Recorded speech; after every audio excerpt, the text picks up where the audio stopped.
আসসালামু আলাইকুম। আজকে আমি মিষ্টি কদু আরকি ভেজে তারপরে ভর্তা করব কিভাবে। এটা খেতে কিন্তু বেশ মজা হয়। আমি অনেক আগে খেয়েছিলাম। তো মাঝে, মাঝে মনে করি যখন মিষ্টি কদু কাটি যে আজকে ভর্তা বানাবো, বানানো হয় না। কদুটা আমি ভেজে নিয়েছি সরিষার তেল দিয়ে।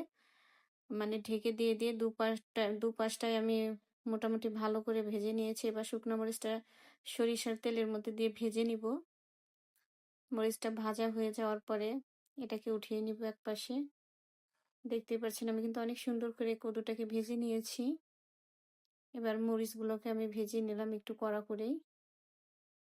মরিচগুলো উঠিয়ে নিচ্ছি। এভাবে মাঝে, মাঝে একটু ভর্তা করে খেলে ভাজি তো খাই, রান্না খাই। ভর্তা করলেও কিন্তু অনেক মজা লাগে।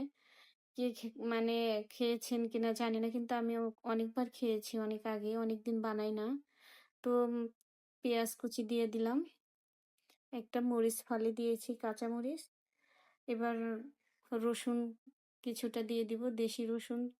রসুনের কোয়াগুলো আমি ছিলিয়ে একদম দিয়ে দিলাম, ধুয়ে পরিষ্কার করে। এবার এটাকে আমি ভেজে নিব, একটু হালকা ব্রাউন করব। আমার ভাজাটা কিন্তু হয়ে গিয়েছে। এবার লবণ দিয়ে মরিচটাকে আমি একটু চটকে নিব। এখানে কিছুটা আমি কাঁচা পেঁয়াজও দিব। এখানে আর তেল দিব না, কারণ দেখতে পাচ্ছেন তেলটা অনেকই বের হয়ে আসছে ভাজার পরে। আর এখানে আর কোনো কিছুই দেব না, এটাকে ভালো করে চটকে নিব। মরিচটা কিন্তু আমি মুচমুচে করে একদম ভেজে নিয়েছি।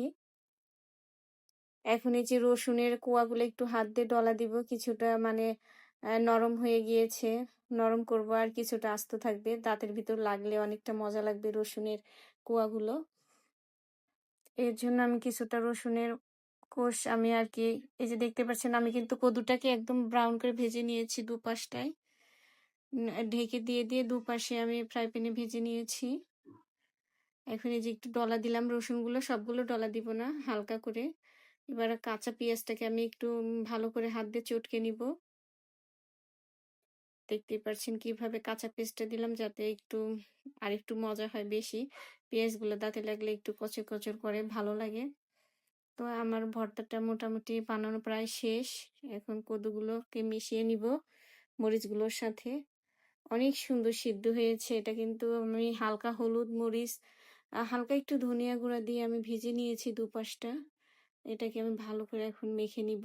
মরিচের সাথে একদম মিলেমিশে একাকার হয়ে যাবে। তারপরে তো খাবার অনেক মজা। এবার গরম ভাত দিয়ে খাবার পালা। কে খেয়েছেন আমি জানি না, কিন্তু এটা আমি অনেকবার খেয়েছি। অনেকদিন পরে বানালাম। তো এবার ভর্তাটা বানানো শেষ। কি যে মজা হয়েছে! মানে অনায়াসে আপনি এই ভর্তা দিয়ে সব ভাত খেয়ে ফেলতে পারবেন। অবশ্যই ট্রাই করবেন। যদি কারো খেতে মন চায়, আমি যেভাবে ভর্তাটা বানিয়েছি অবশ্যই ট্রাই করে দেখবেন কেমন লাগে। আর খাবার পরে অবশ্যই বলবেন যে হ্যাঁ, আপুটা যে এই ভিডিওটা শেয়ার করেছে সত্যিই অনেক মজাদার খাবার। আর এটা মাঝে, মাঝে বানিয়ে খাইতে মন চাইবে আপনাদের। আল্লাহ হাফেজ।